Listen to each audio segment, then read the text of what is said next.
pode parecer, se for meio sensível pra ti, mas eu gostaria de tocar nesse assunto que tu falou Claro. sobre querer tomar todos os remédios. Então tu já pensou em ter tentativas suicidas. Como é que tu lida com isso? Como é que tu lidou com isso naquela época e como é que tu vê isso hoje em dia? Então, eu já tive uma tentativa, né, na verdade até sentimentos e pensamentos muito mais do que uma só vez. Mas tentativa mesmo eu tive uma vez, uma tentativa em 2018, onde eu joguei meu carro em um precipício, né, bati a cabeça, fui induzido ao coma, e foi, assim, um episódio bem punk, assim, pra mim, Uhum. sabe. Hoje eu falo disso abertamente, mas isso foi algo que, tipo, me marcou muito, porque as sequelas também deixadas depois, pela questão de como tua família se sente depois, o medo que eles ficam, o pânico que eles ficam, né, depois de tu tentar algo nesse nível. Então, o cuidado, muitas vezes, que parecia que eu estava sentindo, dos meus pais, que pareciam que eles queriam transmitir, na verdade já era uma pressão, né, de controlar todo e qualquer passo meu. Eu tive problemas bem difíceis, assim, com essa questão depois dessa tentativa.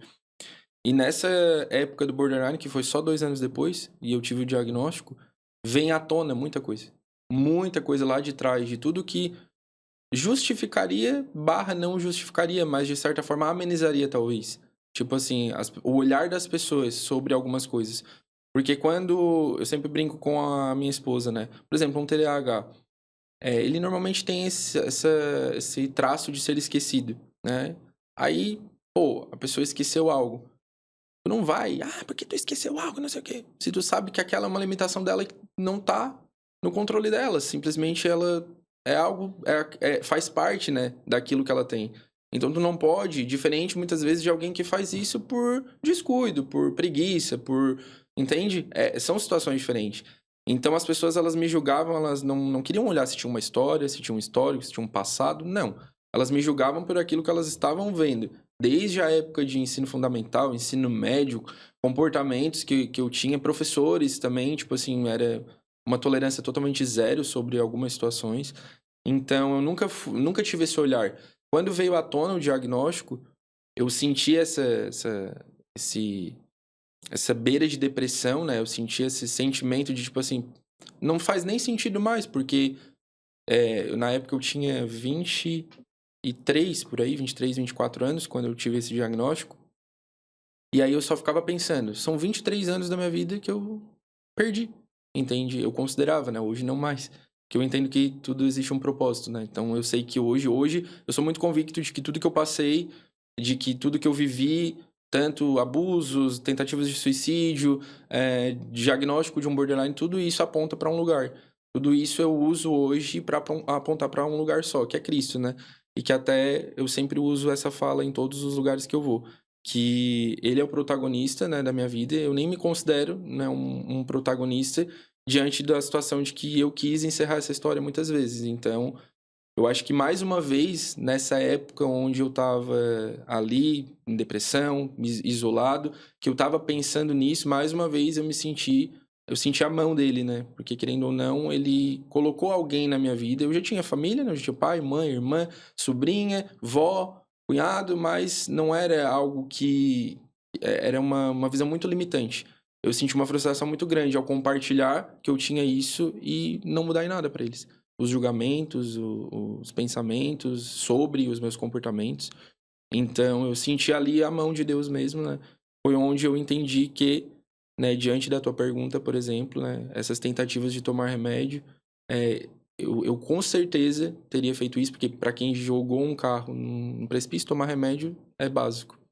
Eu com certeza teria feito isso, se não fosse muitas vezes essa intervenção, né, eu ter conhecido a minha esposa, eu ter aflorado dentro de mim um sentimento diferente, né, gostado dela, criado um brilho diferente, voltado a ver a vida de uma forma diferente, né. Então eu acredito que foi muito pontual, né. Eu poderia ter conhecido ela, eu me aproximado dela antes, depois, em qualquer outro momento, né, mas eu me aproximei exatamente nesse. Então eu acredito que só não foi pior, porque sempre tem uma intervenção divina, eu acredito. Cara, isso é muito bacana e eu percebo muito nas tuas falas essa importância do teu relacionamento com as outras pessoas. Mas eu queria voltar novamente naquele momento onde que tu jogou o carro, quando tu acordou, ou no momento em que tu percebeu. que aquela tentativa não deu certo, o que passou na tua cabeça? Qual foi o sentimento? Tu se arrependeu de não ter morrido ou tu se arrependeu de ter feito? Quando eu acordei, era muito confuso, né? Pra quem já teve um coma, né, ou induzido ou não, vai saber. Tipo assim, não acorda como tu acorda na tua vida normal. Tu acorda bem confuso, assim, onde eu tô, que lugar é esse. E eu lembro que quando eu acordei, antes de abrir os olhos mesmo, eu não foi um acordar e abrir os olhos, como a gente acorda todos os dias. Foi um acordar só a mente, só o som. Eu só ouvi o barulho primeiro. Aí eu ouvi as enfermeiras conversando, elas estavam me trocando ali, tipo, de cama e tudo mais, então elas estavam falando muito sobre mim, estavam falando sobre a situação que aconteceu, né? Elas estavam falando o que tinha acontecido comigo. Algumas acho que estavam trocando de turno, então elas estavam repassando informações. E eu tava ouvindo tudo. Então, na hora, assim, foi muito confuso.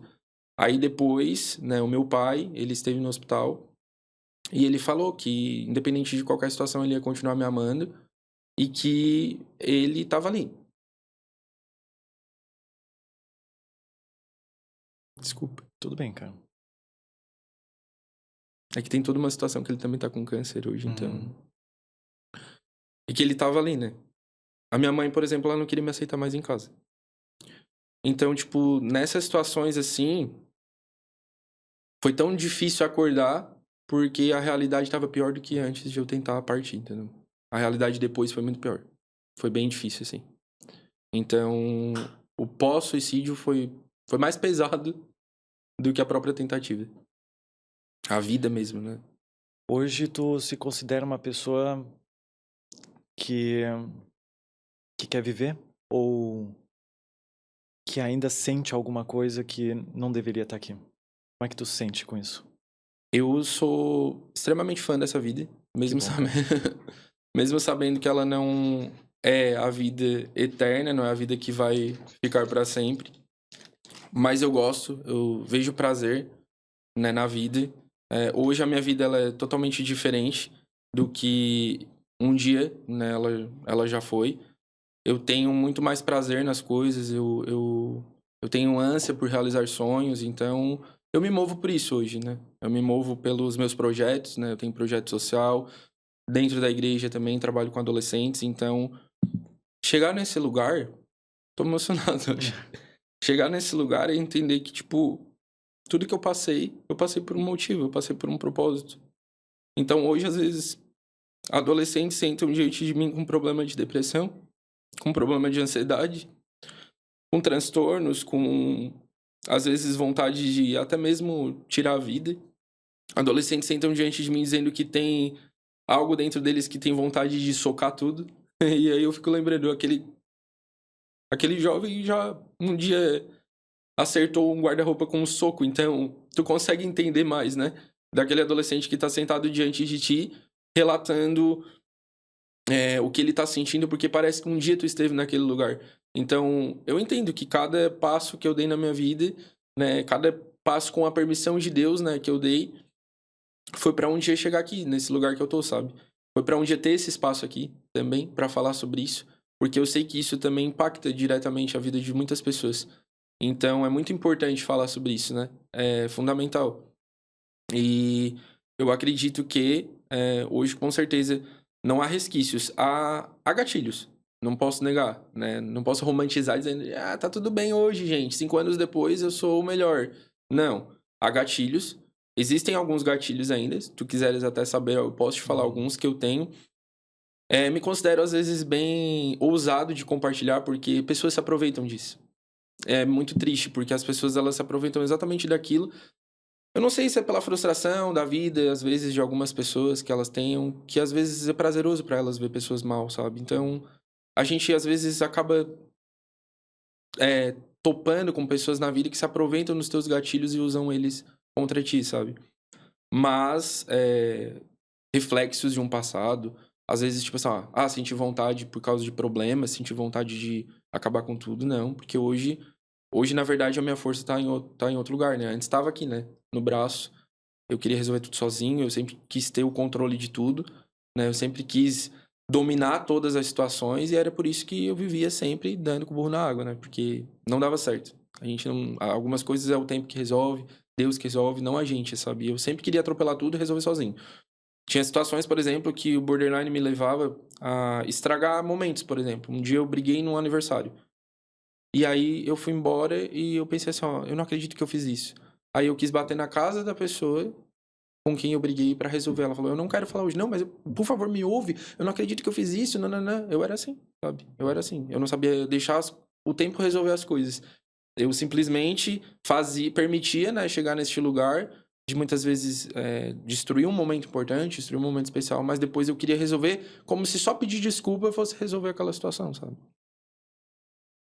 Cara, é muito, muito difícil, né, cara? É muito impactante o que tu falou agora. E eu percebo o quanto tu quer ajudar as pessoas, né, com a tua história. E a tua história, cara, por mais difícil que tenha sido e que agora tá, digamos que mais tranquila, né? Eu acredito que esteja.